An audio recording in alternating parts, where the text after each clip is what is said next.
I just got done reading a book for the first time in a while. Something, I guess, due to me recently becoming unemployed, there was something I had really had on my backlog that I really wanted to do for a long time. So I read a book. I'm going to talk about that for a little bit. Hey, Veronica Rose just joined. What's up, Veronica? How are you? So, I read The Hobbit. If you guys can't see my version of it. Yeah, that's right. J.R.R. Tolkien's original work, The Hobbit. Something I finally got to read. Really fascinating. My kind of backstory with it is I'm a huge Lord of the Rings fan, always have been. But as of late, I think I had watched the movies originally, the Hobbit, the trilogy Hobbit movies. Liked them, didn't love them as much as the Lord of the Rings, but I always knew eventually I wanted to give that book a go and to try it out. Um, oh, I actually have this version up on screen. I have that version of the book as well. I only have two versions. I have this one, which is like my favorite. I just love kind of the front art style of Smaug.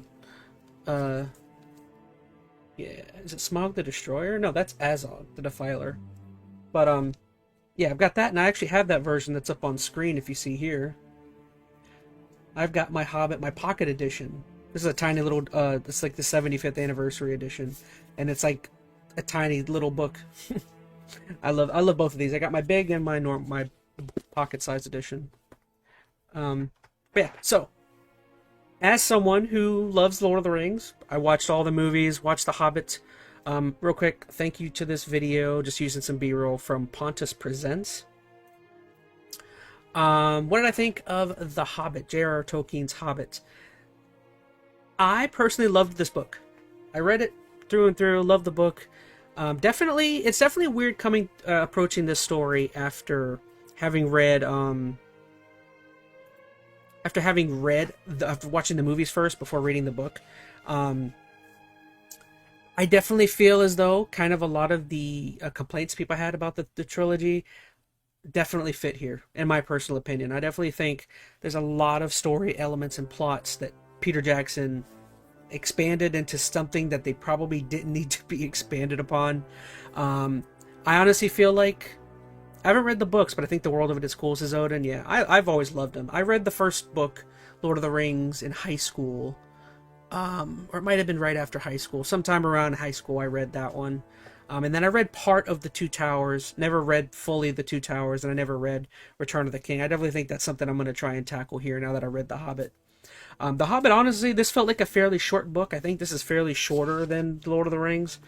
The version I had was like 250 pages, which is like quite manageable. It's really not like a long book. I'd say it probably took me maybe a month to read or something. That's with me reading slowly. I was only reading like a chapter a night or something. But yeah, I definitely think there's just I'm going off the top of my dome. All the plot elements. I didn't look up. I didn't create any sort of document. Maybe I should have. But I would say for the most part, the book feels very much, or the movies, in my opinion, feel like they followed the book very closely. Within the book, I would just say the only difference between that and the movies is, again, there are smaller plot elements that Peter Jackson added that aren't in the book. I would say right off the dome, some of the more noticeable stuff is if you are a fan of Azog the Defiler, there's no Azog the Defiler in the book at all. He's like the main big bad, other than Smaug in the movie trilogy, and he's not even in the book. He's in there, but he's only in there for a mention. I think Thorin Oakenshield and Gandalf mention him for like a hot moment, really, and they only mention him for a minute, and they talk about, oh yeah, Azog the Defiler killed your father, Thorin. Was it Thrain? I think Thrain is Thorin's father. They only mention him. They're like, oh yeah, he killed your dad way back when, and Azog's like been dead for a long time, so he's not really in the book. There is some things, I think Azog's son, I think, what was his name? Was it Bog or Drag? I don't know. His son, Azog's son, is actually in the book, and he ends up being the leader actually of the orcs and the goblins who like show up way later in the book. But yeah, that's all I'm really gonna focus. That's all I really care to focus on with talking the book is just the differences between them. The whole Evangeline Lilly actor who plays the female elf who falls in love with is it Keely or Feely? I think it's Keely. The whole love story between them, the love triangle. It's almost like a love triangle, yeah, a little bit between Evangeline Lilly and Legolas and Keeley, and that is almost that is non-existent in the book. In fact, Legolas is not even in the book, and Evangeline Lilly's character is not in the book at all.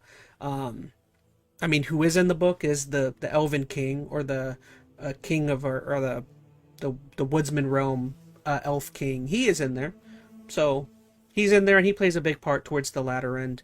Um, any other major differences? I honestly thought for the longest time that when you're reading the book, I was towards the latter end. I was in like the last 40, 50 pages, and I was like, wait, did Peter Jackson entirely just make up the whole side plot of? I remember playing the Lord of the Rings Conquest game, basically Star Wars Battlefront, but Lord of the Rings. It was cool in my opinion, says Odin. I think I have that game somewhere behind me. But yeah, there was the whole plot element they had of the necromancer in the movies, and I was worried that like they weren't going to even mention the necromancer at all in the book. And then luckily at the very end of the book, Gandalf, shortly before the Battle of the Five Armies, um, Gandalf luckily tells, or Bilbo's been wondering where he's been, and then luckily Gandalf is like, "Oh yes, me and my homies went and dealt with the necromancer."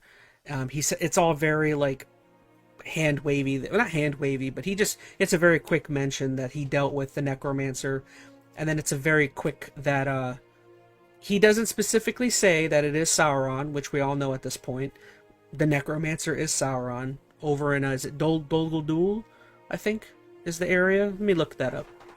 I think the area is Dol Guldur. Let me double check. Dol Guldur. Dol Guldur, Hill of Sorcery, was a fortress in the southern of Mirkwood. Yes. Well, I'm surprised I remembered that name. That name is always so hard for me to remember. Dol Guldur. Yeah, that's the ancient castle over in Mirkwood where the necromancer resides. I thought that whole plot element was going to be gone.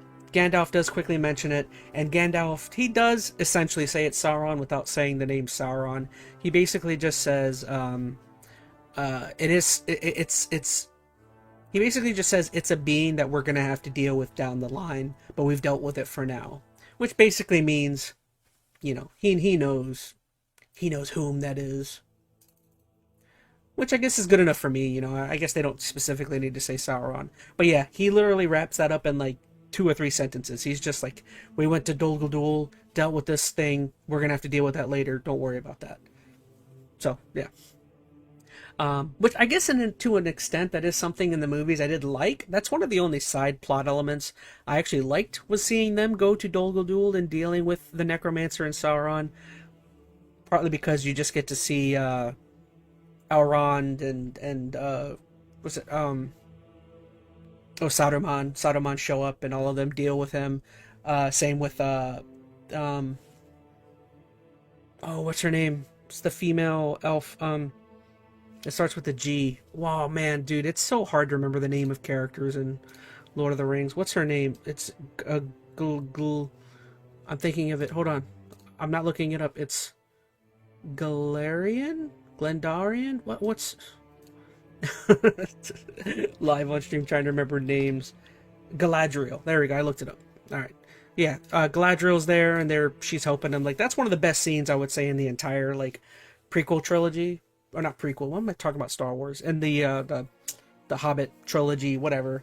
Man, Peter Jackson didn't need to make those 3 movies. Like, those movies, in my opinion, almost the 2 movies, the Desolation of Smaug and the Battle of the Five Armies, those movies bleed together so much in my head in terms of what exactly happens here.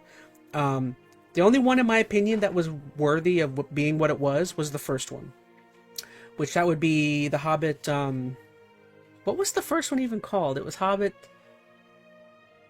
An Unexpected Journey. That one, in my opinion, was fine the way it was. I definitely think the second and third movie could have been combined into one movie. They should have only been 2. I don't know why those were 3 movies. I guess just maybe the movie studio was like, "Yo, we need a trilogy here." But yeah, there's lots of really cool things. I don't know. I really love the book. As you can tell, oh, I forgot to get rid of my banner.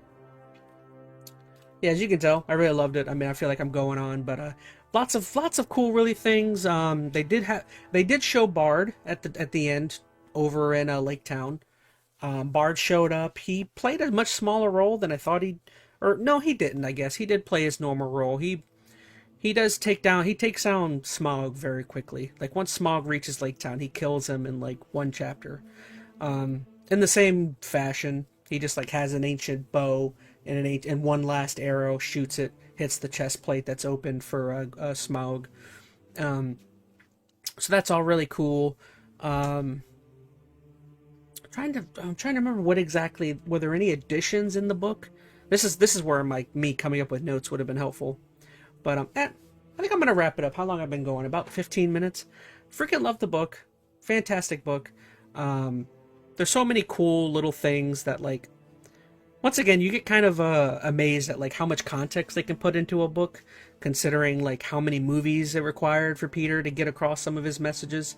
The book's just able to books are just I guess because of they can like tell you what happens within like a couple sentences, and you're like, oh, okay, I kind of get it. Like again, the whole thing with the necromancer, I thought they were going to completely not talk about that, and then within like 3 sentences, they're like, no, wait, this happened, okay, and you're like, oh, okay. I can actually understand though how back in the day that could have been a very cool side plot that people would have been like, oh, what happened there? I would have loved to have known more. So I think that is one side plot that Peter Jackson, him expanding upon it, really was cool. I did really like that.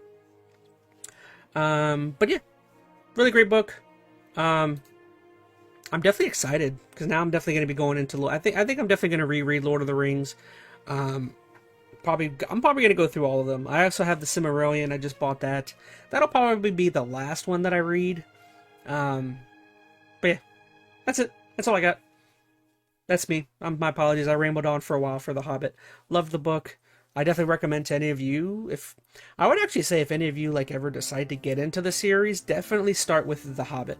Um, and it's an easy. I don't really read books now, but I used to read a bit. I got comic books though, so there's that to read.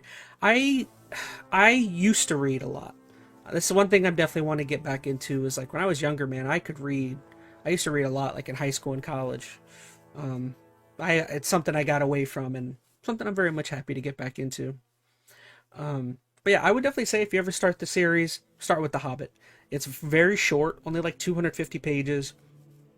Um, and it's an easy read. I really don't think there's a heck of a whole lot here. Maybe if you can get like a newish book, I think like this one has like a lot of I think it actually does like explain some things as it goes through, doesn't it? Maybe it doesn't. I don't remember. You get something with pretty illustrations like this. But all right, y'all. That's it. That's all I had to say for The Hobbit.